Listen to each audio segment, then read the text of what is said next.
श्री स्वामी समर्थ या मंत्राने मळकलेल्या मनात चैतन्य निर्माण होतं. या मंत्राच्या उच्चारणाने काळ्या कुश्य आयुष्यात प्रकाशाचे किरण दिसतो. या मंत्रावर विश्वास ठेवला तर प्रत्यक्ष काळही नम्र होतो. तो मंत्र म्हणजे स्वामींचा तारक मंत्र. आजचा हा भाग केवळ माहिती नाही तर एक अनुभव अमृत आहे. आज आपण पाहणार आहोत की तारक मंत्राची निर्मिती कशी झाली, त्यातील प्रत्येक शब्दाचा मूळ अर्थ काय आहे आणि संकटाच्या वेळी हा मंत्र संजीवनी म्हणून कसा काम करतो. आजच्या या व्हिडिओच्या शेवटपर्यंत पहा, कारण आज तुमची स्वामींवरील श्रद्धा 100 पटीनं वाढणार आहे.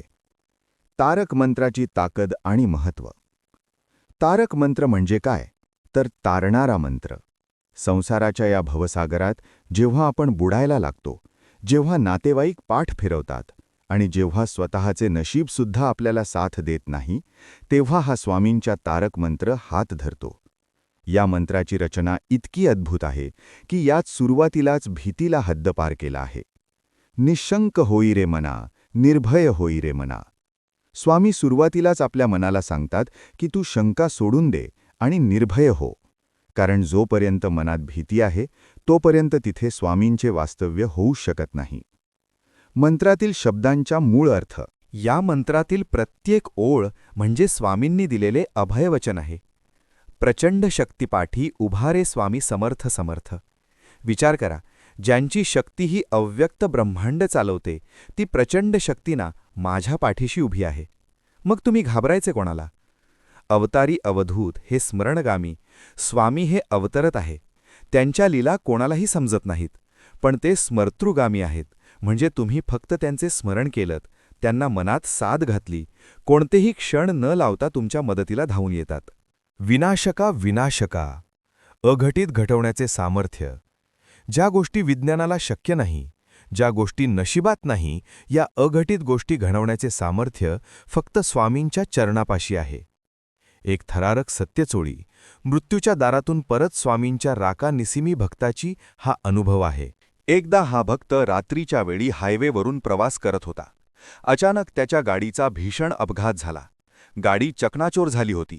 तो भक्त गाडीत अडकला होता. बाहेरून कोणाचीही मदत मिळणं शक्य नव्हतं. रक्ताच्या धारोळ्या पडलेल्या त्या भक्ताला हालचालही कळता येत नव्हती. त्यांनी फक्त डोळे मिटवले आणि मनातल्या मनात तारक मंत्र म्हणण्यास सुरुवात केलं. इस्पितळात डॉक्टरांनी सांगितलं यांचं जिवंत राहणं अशक्य आहे, पण तो भक्त मनातल्या मनात म्हणत होता, मुले ककी काकांनी व्याली, साचे भय जळा. आश्चर्य म्हणजे तिसऱ्या दिवशी तो भक्त सुधीवर आला आणि महिनाभरात स्वतःच्या पायावर उभा राहिला. डॉक्टरांनी याला मिरेकल म्हटलं, पण या भक्ताला माहीत होतं, जेव्हा तो मृत्यूशी झुंज देत होता तेव्हा स्वामी स्वतः तिथे उभे राहून त्याला धडकपासून मागे सारत होते. हा आहे तारक मंत्राचा प्रत्यक्ष अनुभव. तारक मंत्र म्हणण्याची योग्य पद्धत. हा मंत्र प्रभावी ठरण्यासाठी तो कसा म्हणावा हे जाणून घेणं खूप महत्त्वाचे आहे. पूर्ण शरणागती. मंत्र म्हणताना असा भाव ठेवा की स्वामी मी पूर्णपणे तुमच्या स्वाधीन आहे. स्पष्ट उच्चार. तारक मंत्राचे उच्चार स्पष्ट आवृत्ती, मध्य असावेत. घाईघाई करून म्हणण्यापेक्षा प्रत्यक्ष शब्दांचा अर्थ अनुभूत म्हणावा. 3.